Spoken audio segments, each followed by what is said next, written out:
O carrinho dele estava cheio. Aquele carrinho de coco que deveria estar vazio de uma tarde inteira de trabalho estava cheio, com os cocos do jeito que saíram de casa de manhã, arrumados, inteiros, não vendidos, e ele entrou pela porta como se nada estivesse errado. Eu estava com as mãos dentro da água do tanque. Parei tudo. Fiquei olhando para aquele carrinho como quem olha para uma prova que ainda não sabe nomear. Alguma coisa dentro do meu peito foi afundando. Devagar, como areia molhada cedendo sob o pé. Aquele reconhecimento que o corpo faz antes da cabeça. Aquele peso que a gente sente antes de entender de onde vem. O meu acarajé estava no fogão. Quentinho. Esperando. Esperando por um homem que há muito tempo havia parado de me ver.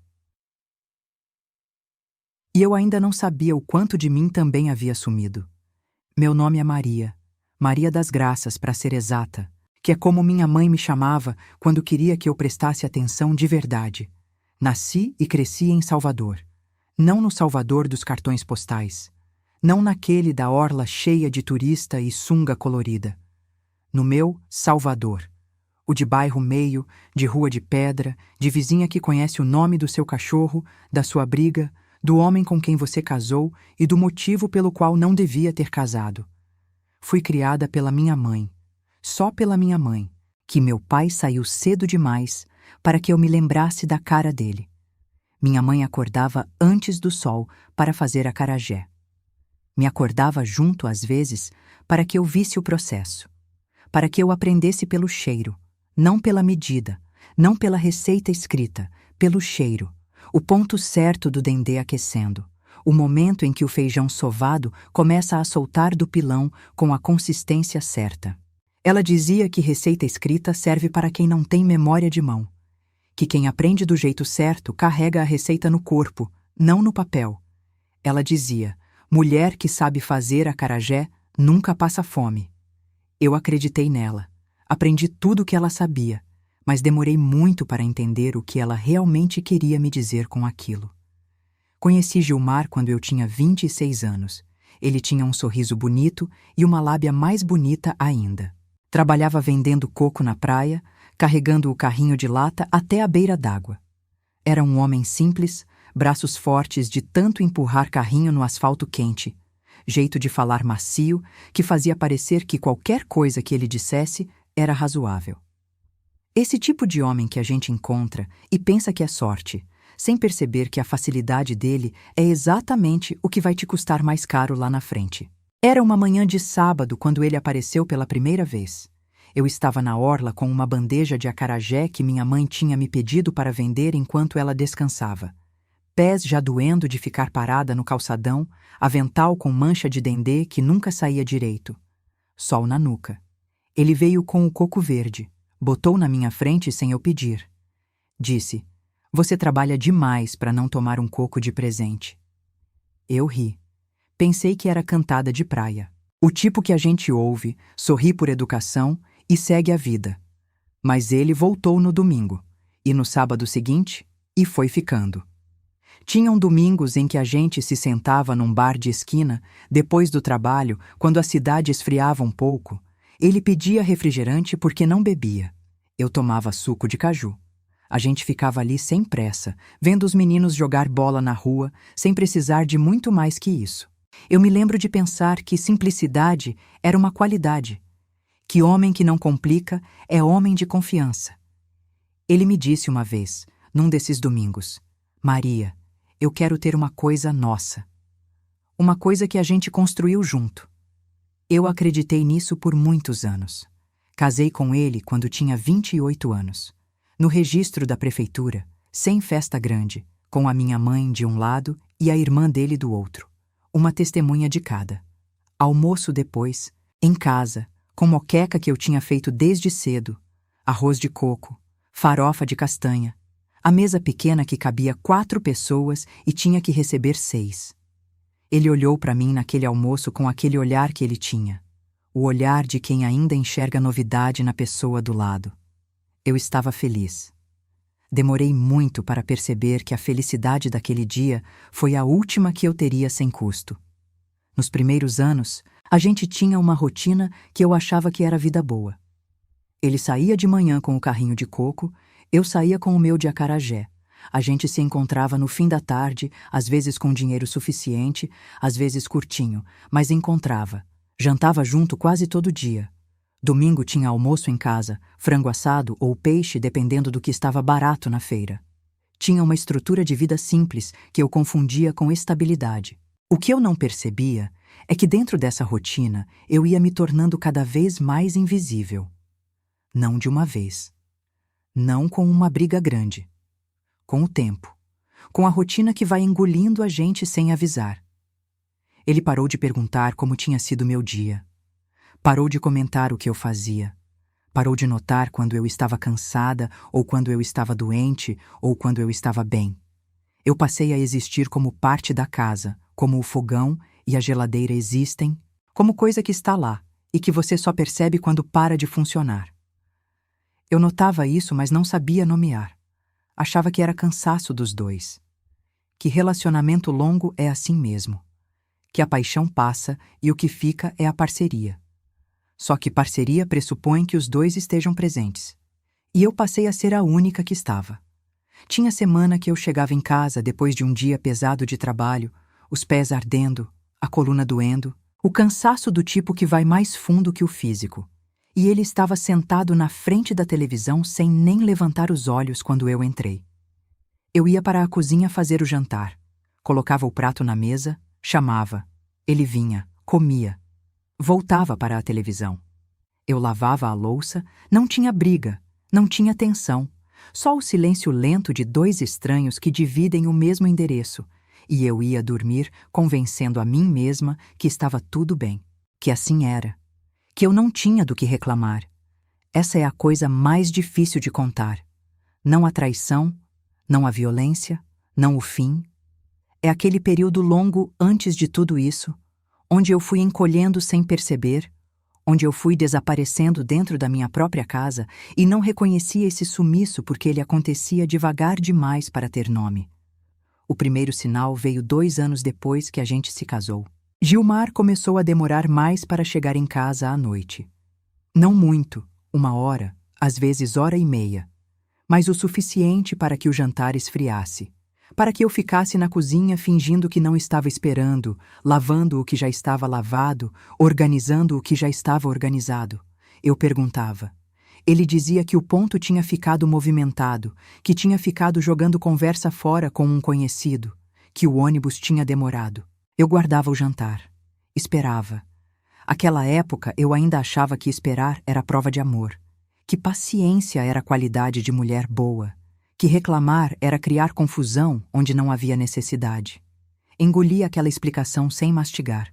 Continuei engolindo por semanas, semanas que viraram meses, meses que foram virando anos de pequenas explicações que eu engolia antes de terminar de pensar nelas. Porque pensar demais em certa coisa às vezes traz uma resposta que você não está pronta para receber. O segundo sinal eu tive pela boca da dona Zuleide, a vizinha do andar de baixo do prédio onde minha prima morava. Ela me parou no corredor de um mercadinho numa manhã de quarta-feira.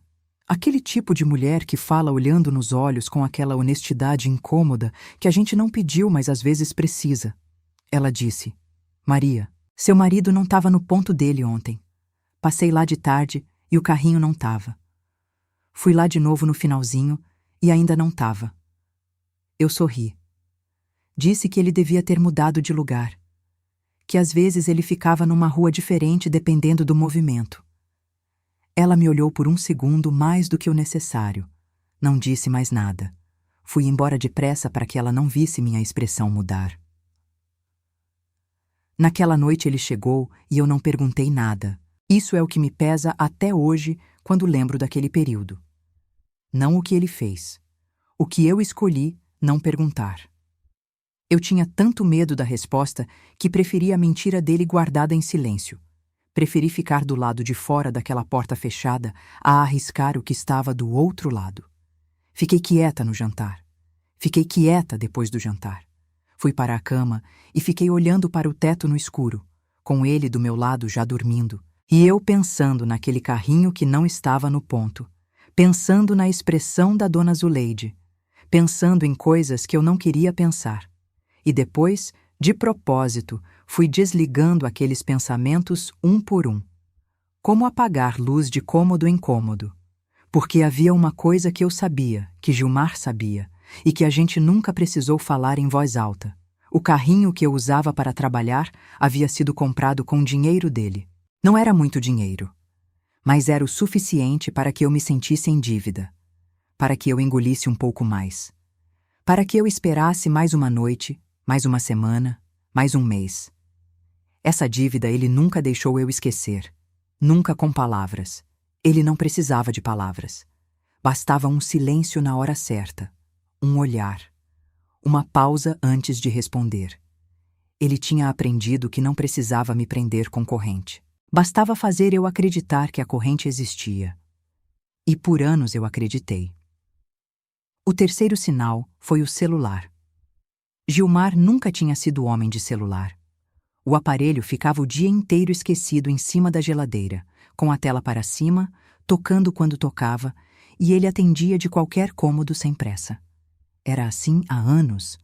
Era parte dele, essa indiferença ao celular. Ele dizia que não gostava de ficar dependente de aparelho. De repente, passou a andar com o celular no bolso do short, virado para baixo, com a tela encostada na perna. Quando tocava, ele saía do cômodo antes de atender. A voz chegava abafada do lado de fora, baixa demais para entender. Eu via. Eu fingia não ver. E depois ficava parada na cozinha processando aquele ver que eu estava fingindo que não via. Tentei, num certo momento, encarar aquilo direto. Tentei me obrigar a pensar. E se for o que eu estou pensando? E se for isso mesmo? Mas o pensamento não ia até o fim. Parava na metade, como quando a gente está andando na beira de um barranco e os pés recuam antes da cabeça mandar. Eu não estava pronta. E enquanto não estava pronta, continuei fazendo o que eu sempre fiz. Acordei às 3 da manhã. Preparei o acarajé. Fui trabalhar. Voltei. Coloquei o jantar na mesa. Esperei. Existe um cansaço específico de quem passa meses nesse estado. Não é cansaço de trabalho. É cansaço de vigilância. De ficar o tempo inteiro com um sensor interno ligado, registrando cada detalhe, cada ausência, cada coisa fora do lugar, e ao mesmo tempo trabalhar para convencer você mesma de que não está vendo nada. Aquele cansaço eu carregava no corpo sem saber nomear. Acordava já cansada. Ia dormir com aquela tensão no pescoço que não passava. Tinha dias em que eu ficava parada no meio da rua, entre o carrinho e o fogão, sem lembrar o que eu ia fazer. Não de esquecimento, de esgotamento. O corpo sabe antes, sempre sabe antes. Se essa história está tocando em algo que você já sentiu, esse cansaço de carregar tudo em silêncio, de enxergar e fingir que não enxerga, de ter medo da resposta que você já sabe, eu escrevi algo para você. O e-book para mulheres que estão cansadas de ser fortes está no link da descrição. São 30 capítulos escritos para a mulher que chegou no limite e ainda não encontrou o caminho de volta para si mesma. Não é autoajuda de receita fácil. É um livro que senta do seu lado. Se preferir ouvir, o audiobook também está disponível, perfeito para ouvir à noite, antes de dormir, um capítulo de cada vez. Os dois estão no link aqui embaixo. E se você ainda não é inscrita no canal, se inscreve agora, porque toda semana tem uma história nova que vai te encontrar onde você está. Eu acordava todo dia às 3 da manhã. 3 da manhã para deixar o feijão fradinho de molho, para preparar o dendê no fogo baixo, para temperar o camarão seco com aquela mistura que minha mãe me ensinou e que eu nunca escrevi em lugar nenhum porque ficava guardada num lugar dentro de mim que não é de papel, é de mão, de nariz, de memória de corpo. Gilmar dormia até às 6. Eu deixava o café pronto na chama baixa, a xícara do lado, às vezes uma fruta descascada se tinha em casa. Pequenas atenções que ele foi deixando de perceber, mas que eu continuei fazendo. Não mais por amor, acho que, mas por hábito. Por não saber mais como fazer de outro jeito. Por confundir serviço com presença. porque eu tinha aprendido que era assim, que amor se mostra na prática. Que quem acorda cedo e serve o café quente faz a sua parte. Essa era a lógica que eu tinha. Que se eu fizesse tudo certo, o casamento ficaria de pé. Que se eu não falhasse, ele não teria motivo para ir embora. Que o esforço todo era uma proteção. Só que proteção não funciona assim. A gente não pode trabalhar o suficiente para impedir que outra pessoa escolha fazer o que quer fazer. E eu demorei muito para aprender isso. Quando minha mãe ficou doente, fui eu quem a cuidei. Acordava cedo para montar o carrinho, trabalhava até o meio-dia, voltava para dar o almoço e a medicação, voltava à tarde de trabalho se conseguisse. Gilmar nunca me pediu para parar, mas também nunca estendeu a mão. Nunca disse que eu podia deixar o carrinho um dia para cuidar dela sem me preocupar com dinheiro. Nunca chegou cedo para que eu pudesse ir ao hospital sem pressa. Eu carregava tudo sozinha e fingia que não pesava. Quando minha mãe morreu, herdei a receita. Herdei o fogão velho. Herdei aquela tigela de barro que ela usava para sovar o feijão, com uma trinca do lado direito que ela sempre dizia que ia consertar e nunca consertou. Herdei a maneira dela de olhar para o dendê e saber se estava no ponto certo sem precisar de termômetro. Herdei o cheiro dela, por um tempo, que ficava no avental que ela me deixou. Gilmar herdou a paz de não ter mais sogra por perto. Eu trabalhei anos carregando aquele carrinho sem reclamar. Tinha dia que minha coluna gritava do jeito que quem nunca trabalhou de pé no asfalto quente não consegue imaginar. Tinha dia que os pés ardiam. Tinha dia que eu chegava em casa e não conseguia nem tirar o chinelo, de tão cansada que estava. Ficava sentada no degrau da entrada com o pé ainda calçado, olhando para o chão por um tempo, respirando fundo antes de entrar. Ele nunca perguntava como tinha sido. Às vezes eu me perguntava se ele sabia que eu chegava cansada. Se ele via e escolhia não ver. Ou se genuinamente eu havia me tornado tão parte do cenário que ele não me enxergava mais como alguém que podia estar bem ou mal. Acho que nunca vou saber a resposta certa para isso. Mas eu guardava o dinheiro. Pagava a conta de luz. Comprava a feira da semana. Deixava o carrinho dele abastecido de coco quando ele precisava. E nunca, em nenhum dia, deixei de ter o jantar na mesa. Porque eu tinha aprendido que mulher que sustenta a casa tem que fazer isso em silêncio. Senão parece que está cobrando. Senão parece que é ingrata. Senão o homem se sente pequeno. Passei anos fazendo a minha parte sem fazer barulho. E ele passou esses mesmos anos usando aquele favor do carrinho como se fosse uma corrente invisível presa no meu tornozelo. Foi no começo do ano passado que os carrinhos cheios começaram a aparecer com regularidade. Gilmar chegava por volta das 8 da noite, às vezes mais tarde, com o carrinho carregado de cocos que não tinham saído. Nos primeiros dias, eu pensei que era movimento fraco. Salvador tem épocas assim. Turista some, venda cai. Acontece. Mas foi uma semana. Depois outra. Depois, um mês inteiro de carrinhos cheios. Eu olhava para aquele carrinho encostado na parede do corredor e alguma coisa no meu peito ficava apertada. Não era só desconfiança. Era um reconhecimento mais fundo. Como quando a gente cheira uma coisa antes de enxergar de onde vem o cheiro. O corpo que sabe antes da mente autorizar. E junto com o carrinho cheio, o dinheiro do dia aparecia. Não muito, mas aparecia. Isso é o que ficava me prendendo.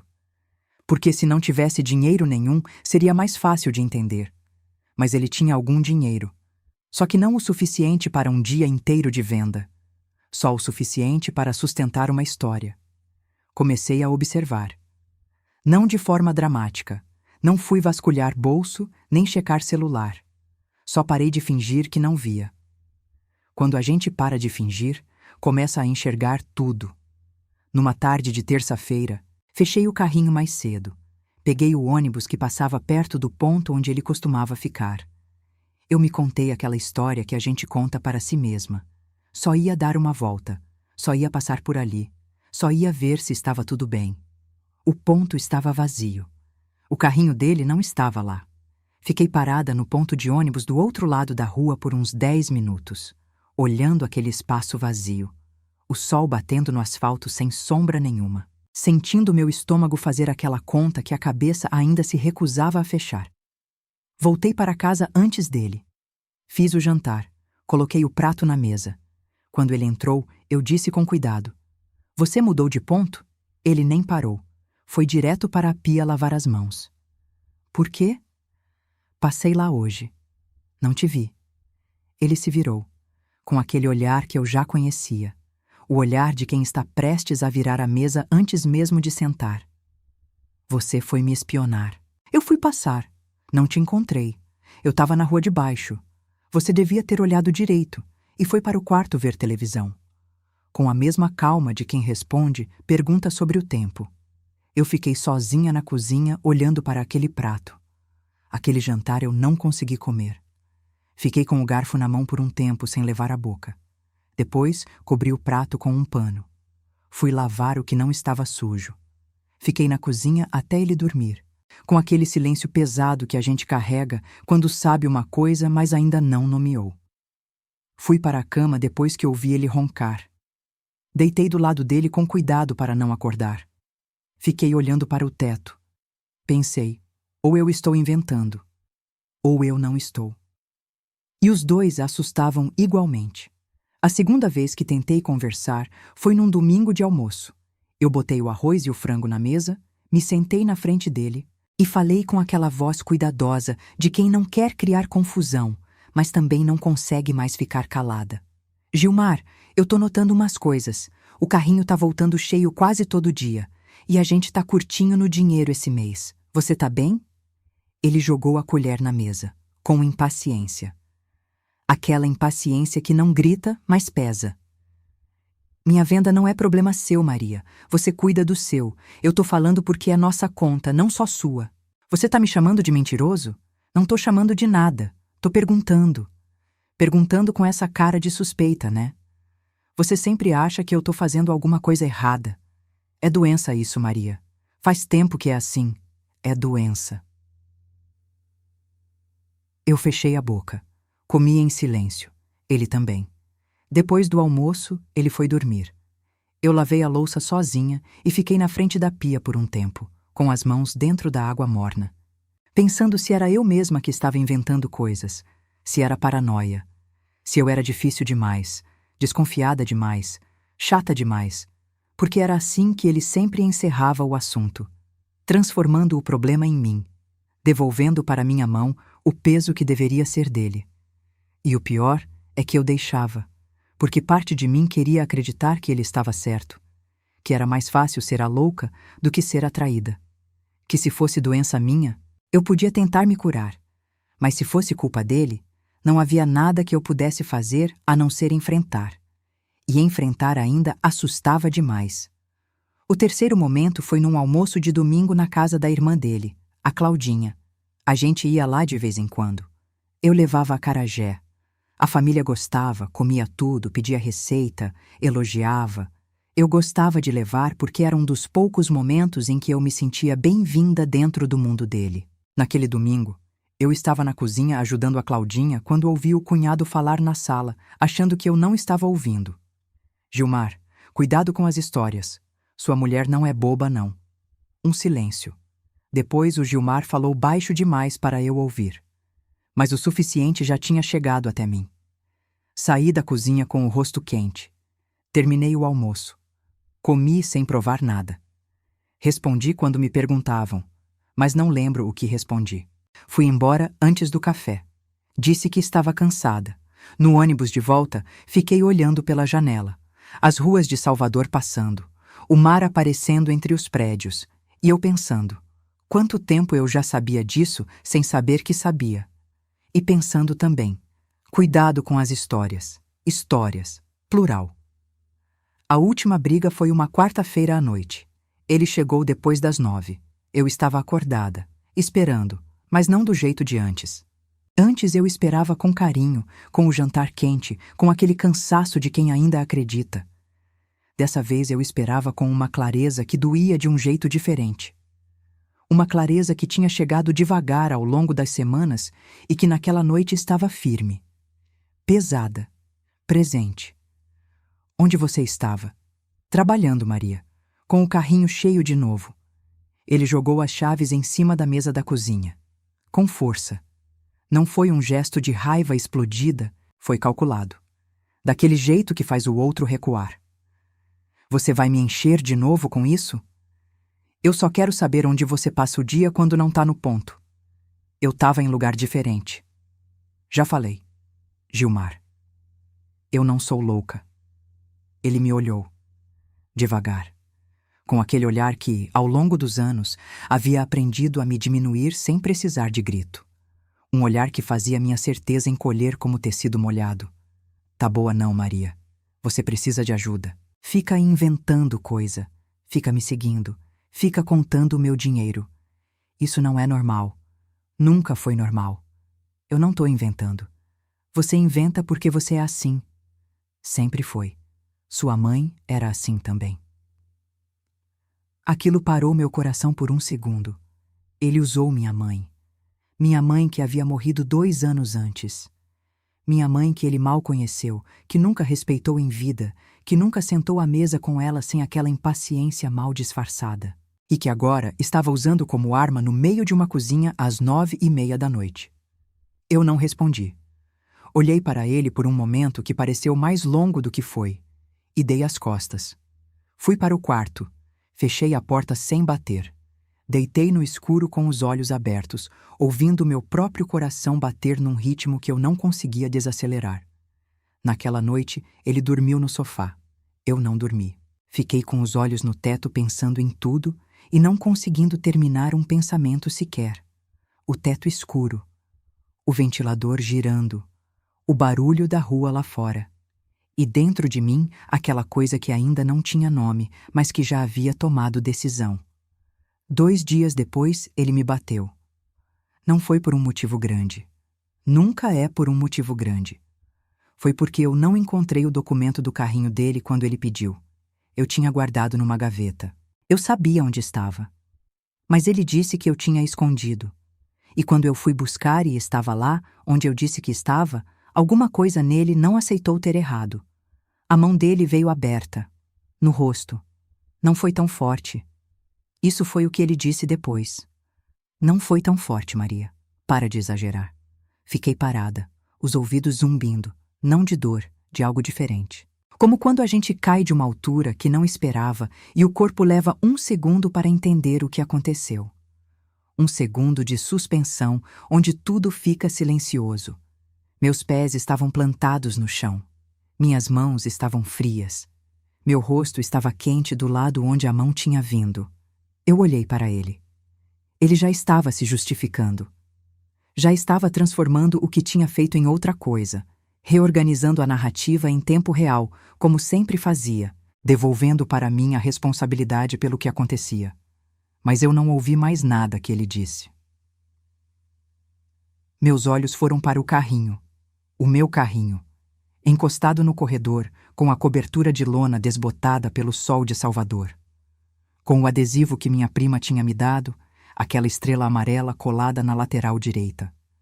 Aquele carrinho que ele disse que era dele porque tinha dado o dinheiro. Aquele carrinho que eu tinha pago com cada madrugada de 3 da manhã. Com cada quilo de feijão sovado até meus braços doerem. Com cada litro de dendê que manchava minha roupa e não saía mais. Com cada dia em que eu carreguei tudo no calor de Salvador sem reclamar para não fazer barulho, para não ser difícil, para não fazer o homem se sentir pequeno. Meu carrinho. Foi ali que algo dentro de mim terminou de vez. Não foi raiva, não foi tristeza. Foi uma clareza que pesava, uma clareza sólida como pedra. Aquele tipo de certeza que não pede permissão para aparecer, que simplesmente está lá, ocupando o espaço que a dúvida ocupava antes. Ele foi para a sala. Acendeu a televisão como se nada tivesse acontecido. Eu fiquei parada no corredor, olhando para o meu carrinho, e soube o que ia fazer. Antes de continuar, porque o que vem agora é a parte que mudou tudo, preciso de um momento com você. Se essa história está chegando em algum lugar dentro de você que você não abriu para quase ninguém, eu quero que saiba que o audiobook para mulheres que estão cansadas de ser fortes está no link da descrição. É uma experiência feita para ouvir à noite, um capítulo antes de dormir, 30 capítulos que vão te acompanhar de volta para você mesma.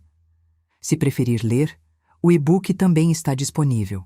Os dois estão aqui embaixo, e se você ainda não é inscrita no canal, o botão está aqui, porque a história da Maria não termina onde você imagina. Naquela mesma noite, enquanto ele dormia, eu peguei meu carrinho. Não peguei roupa, não peguei quase nada, peguei o carrinho, a bolsa com os documentos e saí pela porta como quem vai tomar um ar e sabe que não vai voltar. A rua estava escura. Eram quase 11 da noite. O asfalto ainda guardava calor do dia. Eu fui empurrando aquele carrinho pela calçada sem pensar no caminho.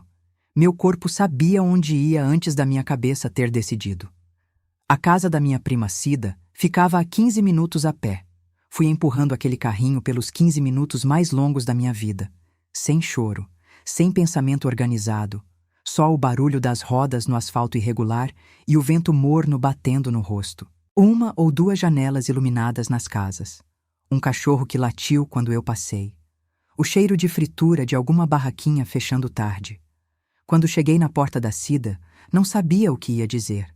Ela abriu a porta com a cara de quem acabou de ser acordada. Me viu. Viu o carrinho. Viu meu rosto. Não perguntou nada. Abriu a porta mais ainda. Os dias que vieram foram os mais difíceis da minha vida.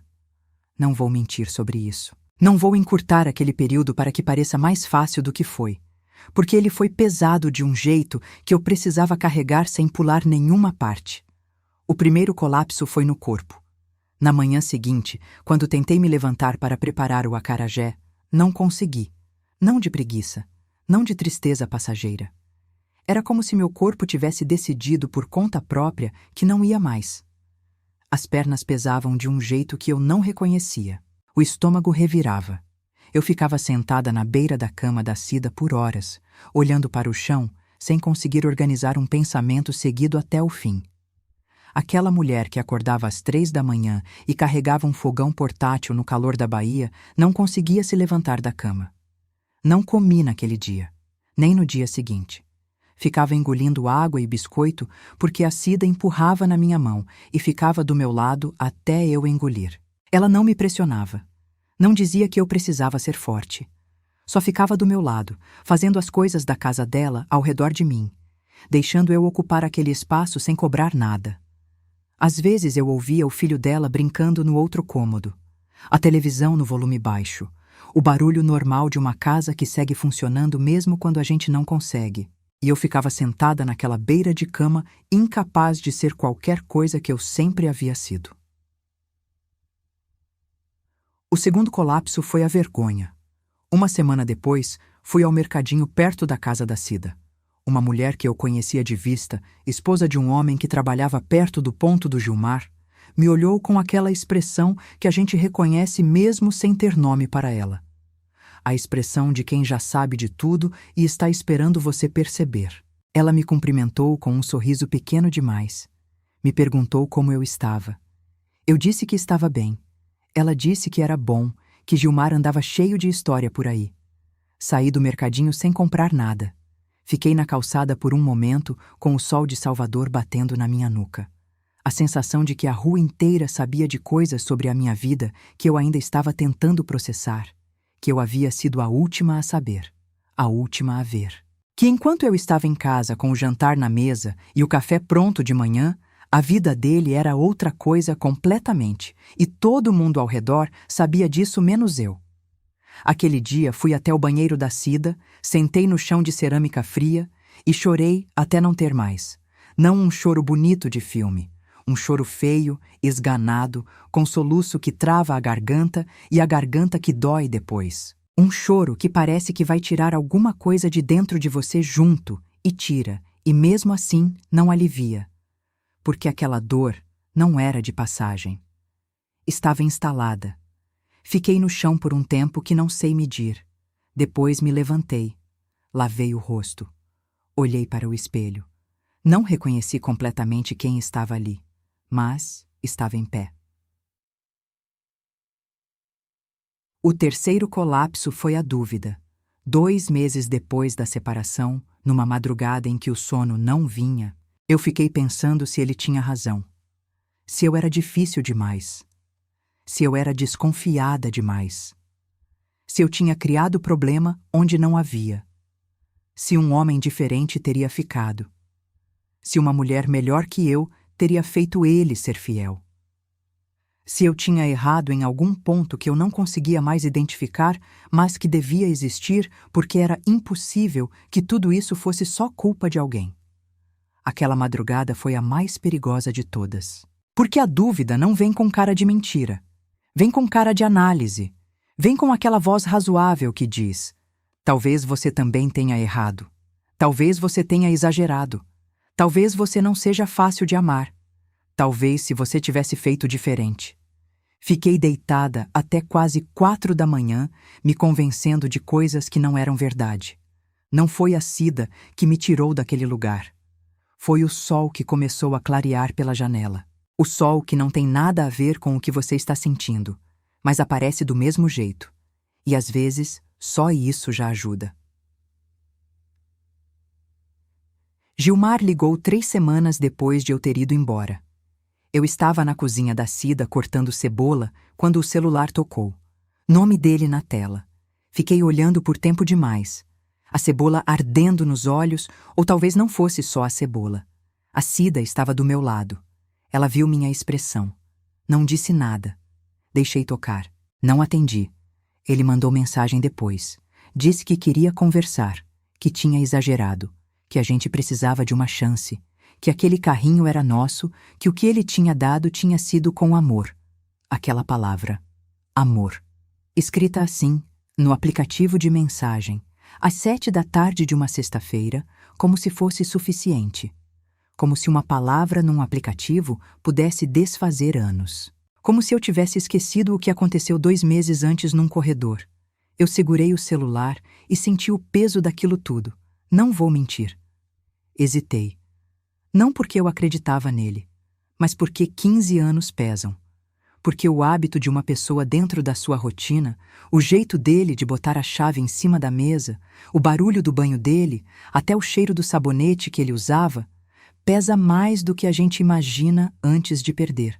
Porque ficar com alguém que te machuca ainda é, em algum nível que a gente tem vergonha de admitir, mais fácil do que reconstruir do zero. Isso é o que ninguém conta sobre separação. Que a parte mais difícil não é a briga, é o vazio de depois. É acordar num quarto que não é seu, sem barulho nenhum, e ter que aprender de novo como ocupar o silêncio sem colocar medo dentro dele. É cozinhar para uma pessoa só depois de anos. É descobrir que você não sabe mais bem quem você é quando não está definida em relação a alguém. Não respondi a mensagem, mas custou. Custa até hoje contar isso sem vergonha. A Cida foi o meu apoio daquele período, mas a Cida também tinha os problemas dela. Tinha o filho pequeno, tinha as contas, tinha os dias curtos. Ela me acolheu do jeito que ela podia, que era muito. Mas havia dias em que eu via que ela não sabia o que dizer. Que ela ficava em silêncio, não por indiferença, mas porque as palavras certas simplesmente não existem para certos tipos de dor. E eu ficava com a minha dor, cercada de pessoas, mas completamente sozinha com ela. Isso é o que não aparece nos filmes.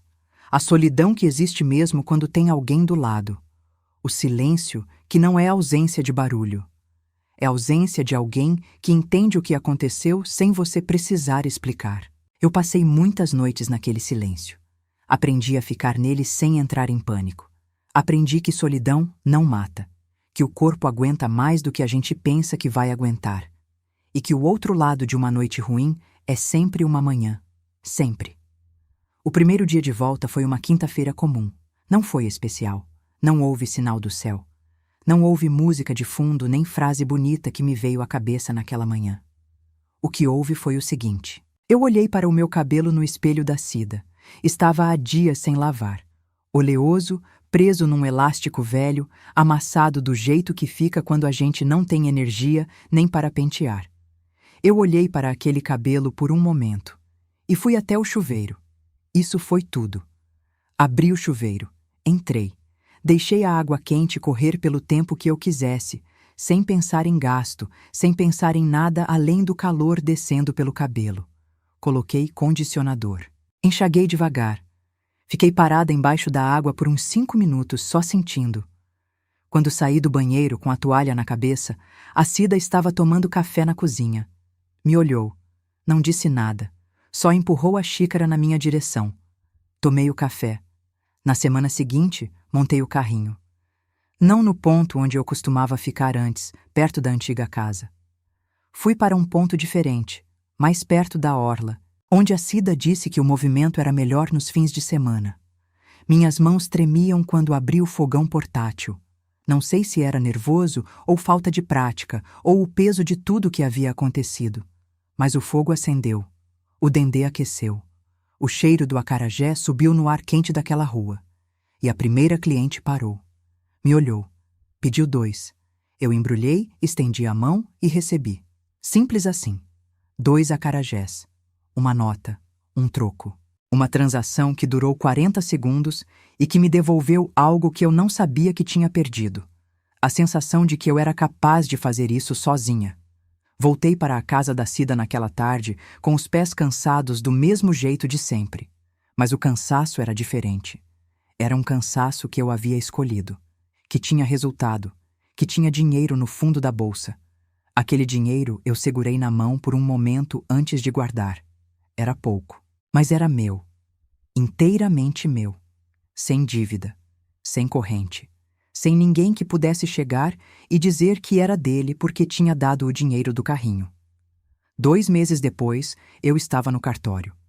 Com a mão ligeiramente suada e um papel que uma advogada de uma ONG de mulheres havia me ajudado a preparar, eu assinei os documentos que formalizavam a separação. Registrei o carrinho no meu nome. O carrinho que sempre havia sido meu, que eu tinha pago com cada madrugada, que ele havia usado como corrente. Agora com o meu nome num papel oficial. A funcionária do cartório pediu assinatura em 3 lugares. Eu assinei os 3. A caneta escorregou um pouco na mão suada, mas eu assinei. Saí dali com o sol na cara e aquele papel dentro da bolsa. E fui fazer acarajé. 3 meses depois, eu estava vendendo mais do que vendia antes da separação. A Cida notou. Perguntou o segredo. Eu disse que não tinha segredo, que era só o acarajé da minha mãe, feito com o tempo certo, sem pressa, sem substituição. Ela sorriu. Eu também. Foi a primeira vez em muito tempo que meu sorriso não custou nada. Tinha uma coisa que eu ia percebendo aos poucos, nesses meses. Que quando a gente trabalha, sem ter que se justificar para ninguém, sem ter que dividir o que ganhou com a narrativa de outra pessoa, sem ter que engolir nada antes de deitar, o trabalho fica diferente. A mão fica mais firme, a receita fica melhor. O cliente sente. Minha mãe dizia que acarajé ruim é acarajé, feito com pressa ou com raiva. Que a massa sente o estado de quem sovar. Eu não sei se é verdade científica. Mas eu sei que meu acarajé ficou melhor depois que eu fui embora. Foi a Cida quem falou primeiro sobre expandir. Era uma sexta-feira de tarde. A gente estava sentada na calçada depois de uma tarde boa de vendas, tomando um suco de mangaba que uma barraquinha vizinha havia nos dado de presente. O sol estava mais baixo. A brisa vinha do mar. A Cida disse: Maria, você já pensou em ter uma funcionária? Eu ri. Disse que estava longe disso. Ela não largou o assunto. Disse que tinha uma amiga que queria aprender o ofício, que se a gente pagasse uma comissão, ela ia vender num ponto diferente, que assim a gente cobria 2 lugares ao mesmo tempo. Eu fiquei em silêncio por um momento. Olhei para o meu carrinho.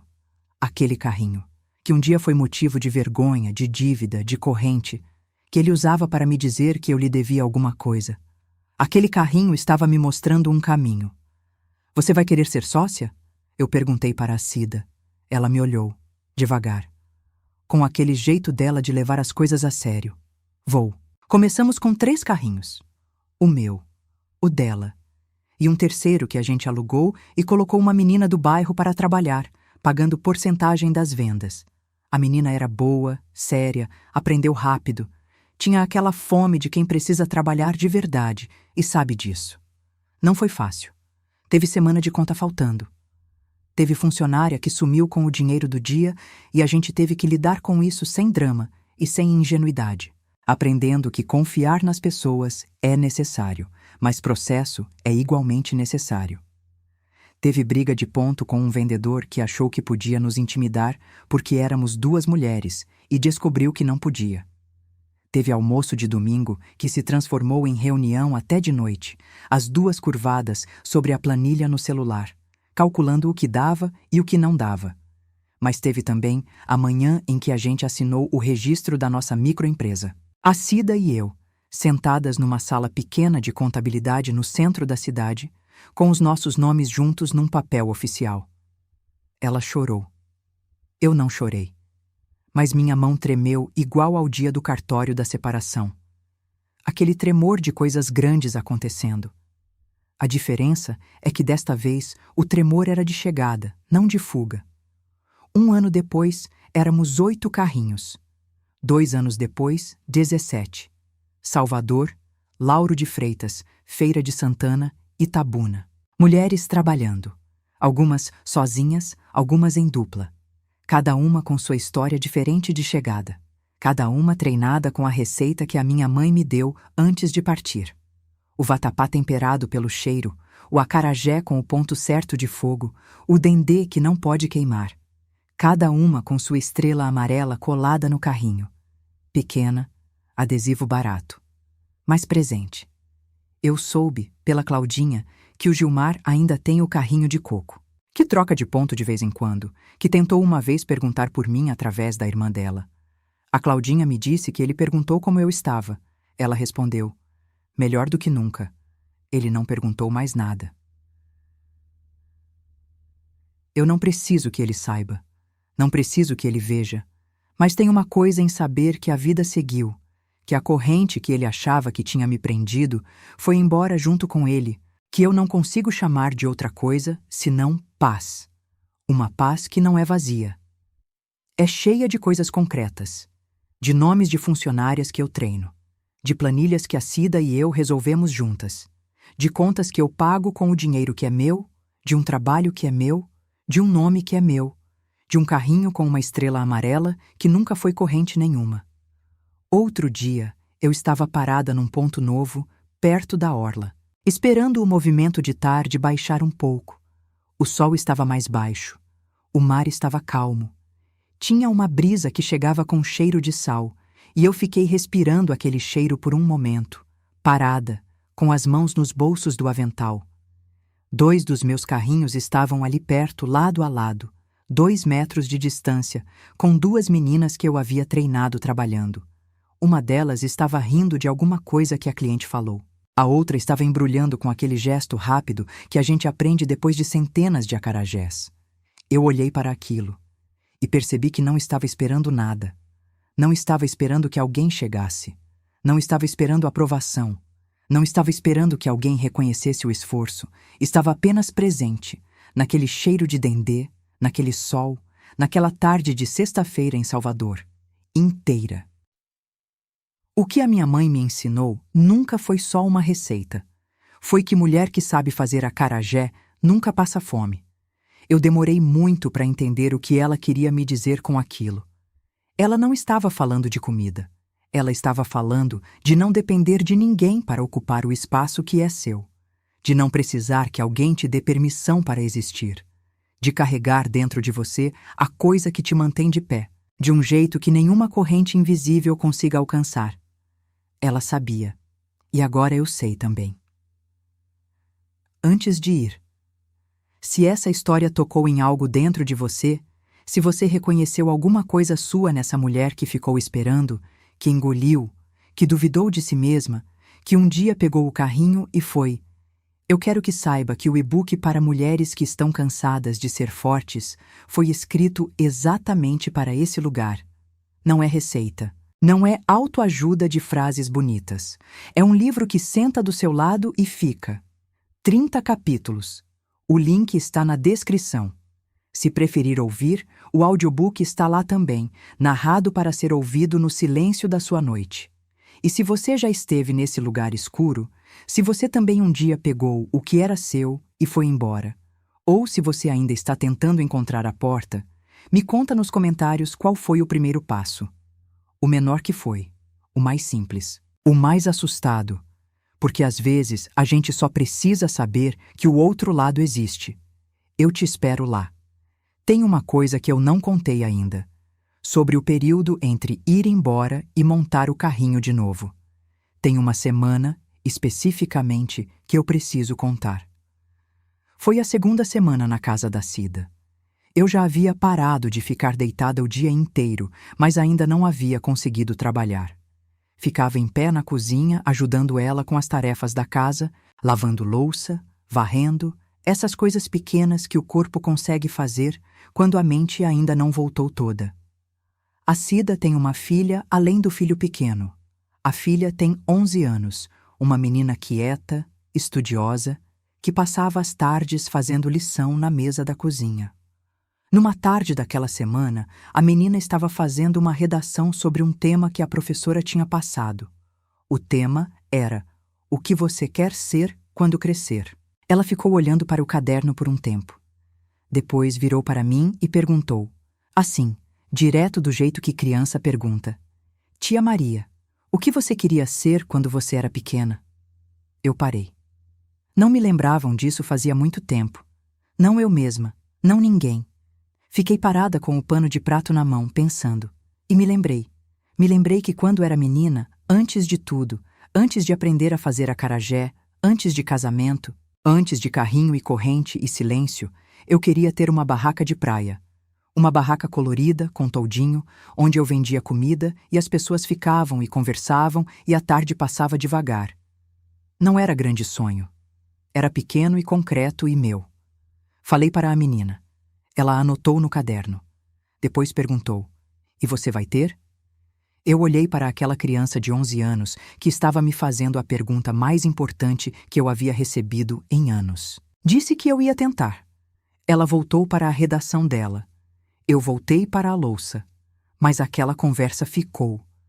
Ficou porque me lembrou que eu havia existido antes de Gilmar. Que eu havia tido vontades antes de aprender a esconder vontades.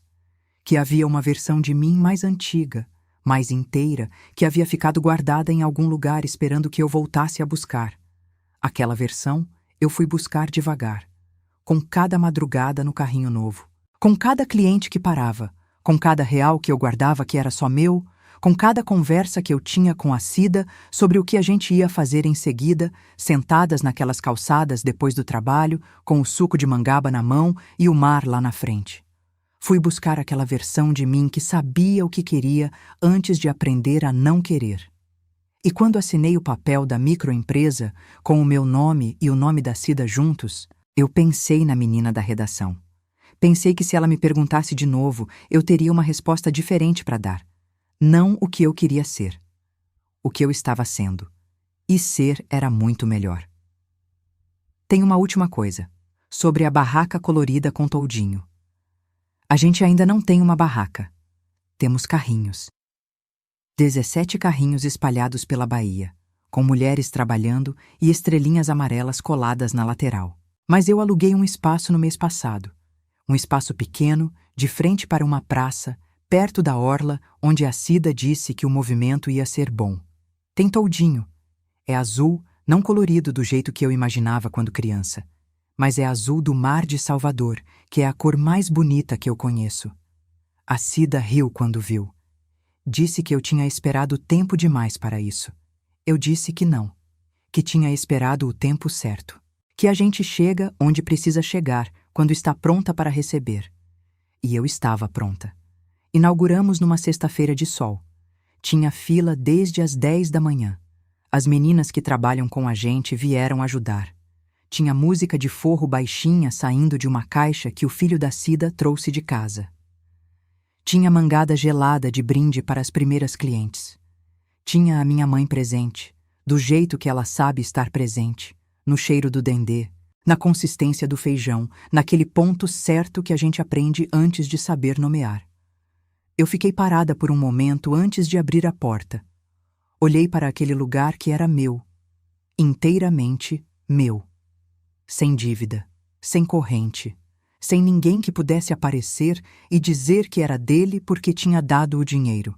Respirei fundo, abri a porta e fui fazer acarajé. Isso é o que eu quero que você leve daqui. Não a história do que ele fez. Não a lista dos sinais que eu ignorei. Não a briga, não a mão aberta no rosto, não o carrinho pesado de madrugada. O que eu quero que você leve é o seguinte: eu cheguei no fundo. E o fundo não era o fim. Era o começo de alguma coisa que eu não sabia que existia ainda, que eu não ia encontrar enquanto ficasse onde estava. Teve dias em que eu não acreditei nisso.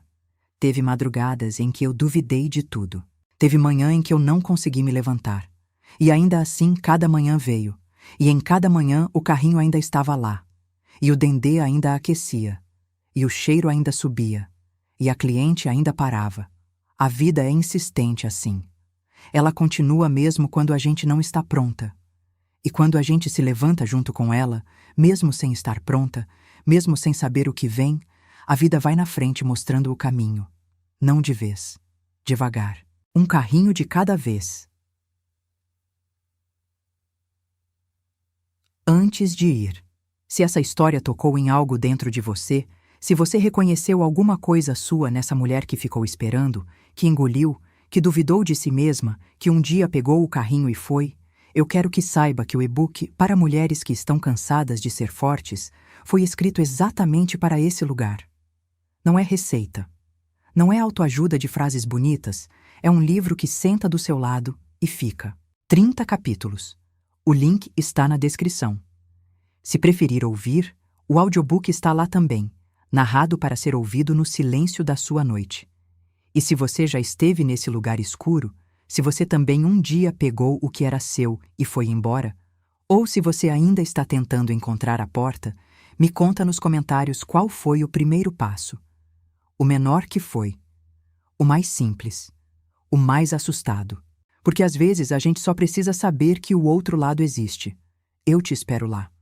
Tem uma coisa sobre recomeço que eu não sabia antes e que hoje considero a coisa mais importante que aprendi. Recomeço não é um momento, é uma direção. A gente passa muito tempo esperando o momento em que vai sentir que recomeçou, esperando a clareza, esperando a certeza, esperando aquele dia em que acorda e sente que é diferente, que passou, que chegou. Esse dia não vem assim, não de uma vez, não com anúncio. O que acontece é diferente. A gente vai fazendo as coisas pequenas. Lava o cabelo, toma o café, monta o carrinho, embrulha o acarajé. Recebe o troco. Volta para casa. Dorme. Acorda. E vai, no meio de uma tarde qualquer, numa rua qualquer, perceber que está caminhando diferente. Que a tensão que estava no pescoço sumiu sem avisar. Que você riu de algo sem se perguntar se devia. Que você tomou uma decisão sem checar se ia ser aprovada. Não houve momento. Houve direção. Houve o acúmulo de dias indo para o mesmo lugar até que o lugar mudou. Eu olho para o caminho que fiz e não consigo apontar o dia exato em que virei. Posso apontar o carrinho de madrugada. Posso apontar a porta da Cida. Posso apontar a xícara de café que ela empurrou na minha direção sem dizer nada. Posso apontar o chuveiro. O primeiro acarajé novo. A caneta no cartório. Cada um desses momentos foi um grau de virada. Não a virada inteira. Um grau. E é assim que funciona. É assim que sempre funcionou. A gente não vira de vez. A gente vira em graus, devagar, sem perceber, até olhar para trás e não reconhecer mais onde estava antes. Você está virando agora, mesmo que não sinta, mesmo que ainda doa, mesmo que o carrinho ainda pareça pesado demais para empurrar sozinha. Você está virando. E o outro lado existe. Eu vi, eu estou lá e eu te espero.